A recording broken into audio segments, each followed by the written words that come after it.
Bon voilà, par cette journée d'été du samedi 30 mai, voilà, je descends par la corniche au marché de Croix-de-Vie. Donc c'est parti pour vous faire profiter de cette petite balade.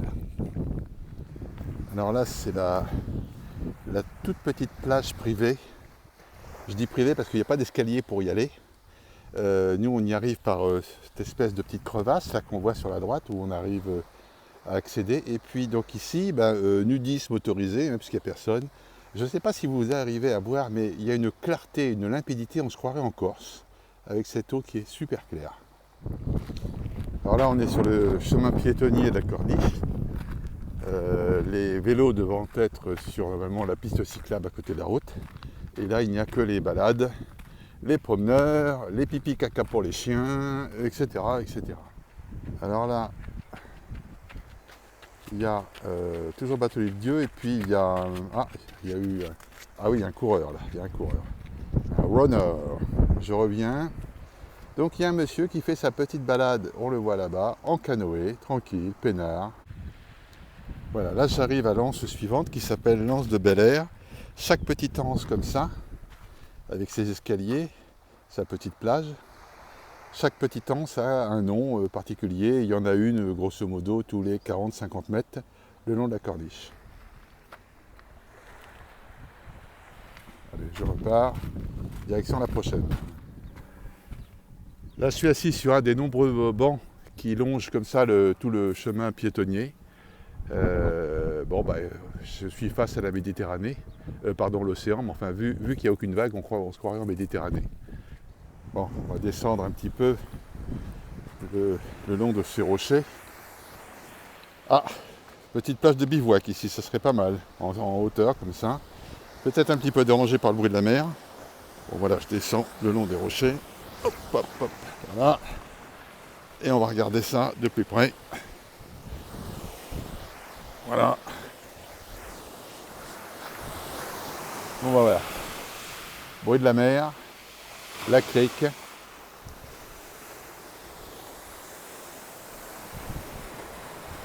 voilà. Et on voit Pilours là-bas au bout. Voilà, on arrive au pied du feu de Grosse Terre qui marque finalement le passage pour rentrer au port avec la digue et le grand feu de Croix-de-Vie. Arrivé à la villa de Grosse Terre avec les jardins de la villa qui ont été rénovés récemment de façon à permettre une visite botanique dans ce joli parc. On va d'abord aller voir la villa de Grosse Terre finalement, puisqu'on y est, on va voir ce que c'est. Voilà, là j'arrive à la villa, qui est fermée bien sûr, mais qui a été habitée en son temps. Alors là j'arrive par l'arrière, donc on va passer par l'entrée pour aller sur la terrasse de devant. Voilà, on arrive sur le devant. Alors cette espèce de canalisation, là ça se veut être un périscope pour pouvoir voir assez loin. Voilà, ils appellent ça l'arbre des visions. Bon, écoutez, je préfère mes yeux. Ah oui, voilà la villa. Bon, fermée. Mais bon, celui qui a habité là, hein, il devait pas être un gilet jaune. Hein. Il avait un petit peu de pognon. Oh, qu'elle est haute, oh, qu'elle est haute. Bon, voilà. Alors, un petit peu de lecture sur la villa de Grosse Terre. Rapidement, un peu d'histoire. La villa, aujourd'hui appelée Grosse Terre, se situe sur la corniche vendéenne, à la limite de la commune de Saint-Gilles-Croix-de-Vie. Le secteur a d'abord eu une vocation militaire. Et à partir de 1945, la villa appartient au docteur Buet, qui en fera progressivement sa résidence principale. Voilà, et c'est devenu un site naturel, classé et fragile. Voilà, je ressors du parc de la villa Grosse Terre, qui donne sur l'entrée du Lamparo. Lamparo, notre restaurant préféré, un de nos restaurants préférés, parce que finalement ils sont tous préférés dans le coin, qui ouvre donc la semaine prochaine du fait du déconfinement. On arrive donc maintenant sur le promontoire de la Pelle à Porto, qui donne qui donne sur la plage de Boisvinet qui est au bout. Voilà, on est au pied du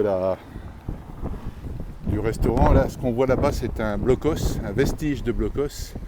Il y en a 2-3 comme ça le long de la côte qui permettaient effectivement de surveiller l'entrée des ports. Bon, on arrive à l'appel à Porto. Encore déjà des gens dans l'eau, des gosses, et puis quelqu'un qui nage là-bas. C'est assez curieux parce que normalement, bon, on est quand même que fin mai en Atlantique. On n'est pas en plein mois d'août à Bonifacio. Et hier, je me suis baigné, pour vous dire. Et quand moi, je mets un pied dans l'eau, autant vous dire que vous pouvez tous y aller, parce qu'il n'y a pas plus frileux. Donc, c'est incroyable d'avoir ce temps d'été et cette eau. Les petits-enfants qui sont avec moi depuis 2 mois, bah, ça fait 2 mois qu'ils se baignent. Hein, voilà. Donc, c'est quand même assez surprenant tout ça. Voilà, juste pour être sûr. Mais non, ce n'est pas un marsouin ou un cachalot, c'est bien une dame qui se baigne. Voilà, on quitte finalement la commune de Saint-Hilaire-d'Oriez pour rentrer sur la commune de Saint-Gilles-Croix-de-Vie. Voilà. Et moi, ce que j'aime ici, c'est ce panneau-là qui veut tout dire. Alors, je crois que j'ai zoomé, je vais dézoomer. Voilà. Terre saine, commune sans pesticides. Bon, voilà, c'est un des gros intérêts de la commune par rapport au reste, c'est qu'ici on est dans une ville propre et saine. Voilà, on arrive à la plage de Boisvinet avec bien sûr son école de voile. Là-bas les petites baraques à gaufres, glace, et puis le petit club qui n'est pas encore monté, le petit club pour les enfants. La plage, encore une fois des gens qui se baignent assez tôt comme ça, bon. Non, non, ne vous y méprenez pas, on n'est pas à Deauville. On est sur ce qu'on pourrait appeler les planches, mais les planches de la plage de Boisvinet, qui permet d'accéder à la plage, qui est là. Bon, voilà, on est pas loin de l'entrée du port de Saint-Gilles, avec le trafic de sortie, d'entrée des bateaux de toutes sortes, pêche et puis plaisance.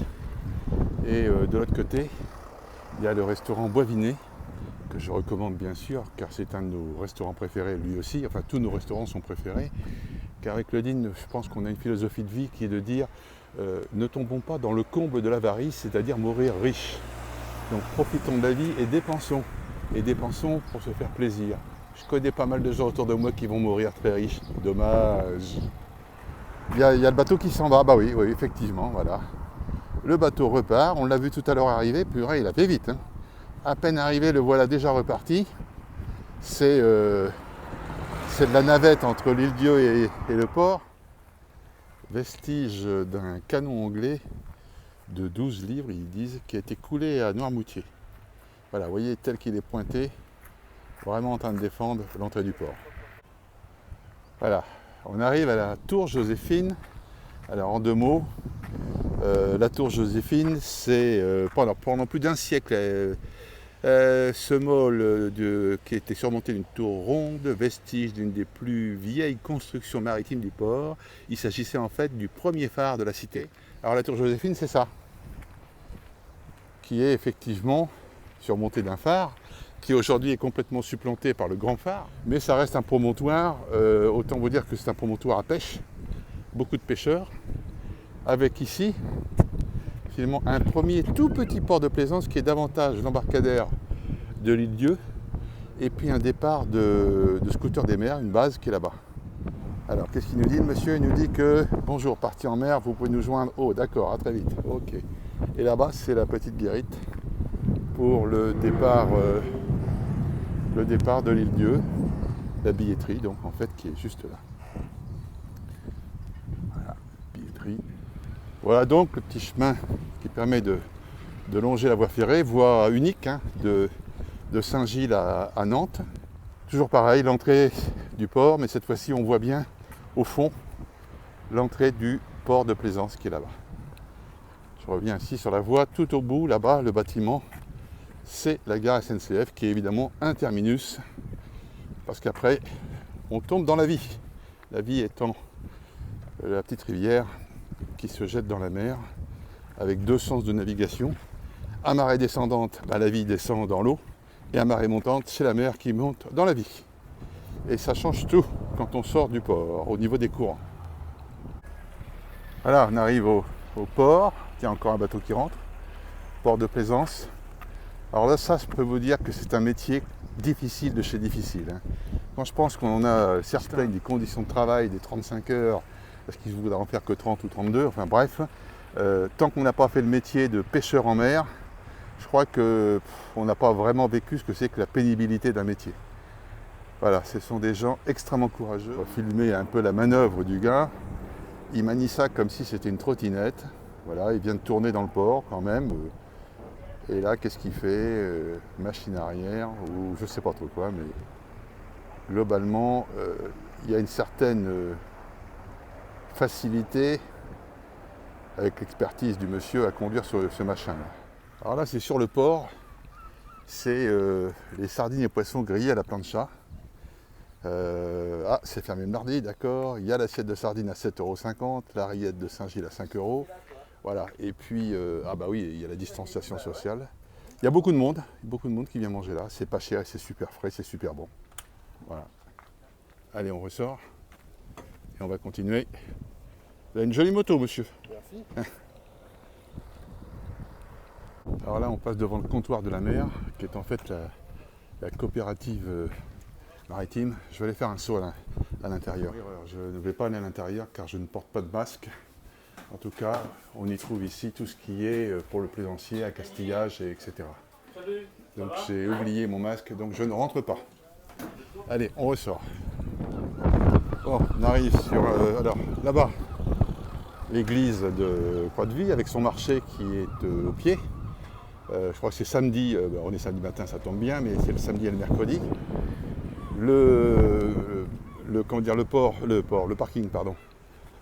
Voilà, donc juste après la criée, on arrive sur le port de Plaisance, la capitainerie qui est là-bas, c'est au bar Les Alizés. Ils ont un americano, vous voyez, je le vois là-bas, là il y a la terrasse, ils ont un americano fabuleux.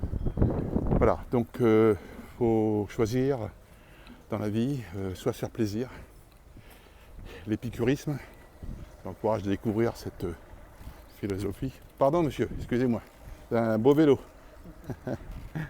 Voilà, donc là c'est le fameux port de Croix-de-Vie, le port de Plaisance. Bon, je sais pas combien de bateaux, mais ils n'arrêtent pas de l'agrandir. Il est question d'en faire un deuxième à Bretignolles à côté. Ah oui, c'est vrai que là, maintenant, ils ont fait un super magasin de vélos à côté de la capitainerie, puisque les pistes cyclables ici sont quand même longues, bien entretenues et faites pour la balade, pour la vélo. Ouais. Bon, voilà ma fameuse terrasse, qui est un quartier général du soir. À partir de 18h30, venir ici, c'est quand même fantastique. Ah voilà, là on est dans ce qu'on pourrait appeler le vieux Croix-de-Vie. Toutes ces petites maisons basses, souvent de couleur bleue avec leurs tuiles orange. Bon là c'est évidemment la rue commerçante. Voilà. Et puis là, on retombe sur... alors il y a de Lavano, sympa, la petite terrasse du Lavano quand elle est ouverte, elle ne l'est pas pour le moment à cause du confinement. La place de l'église.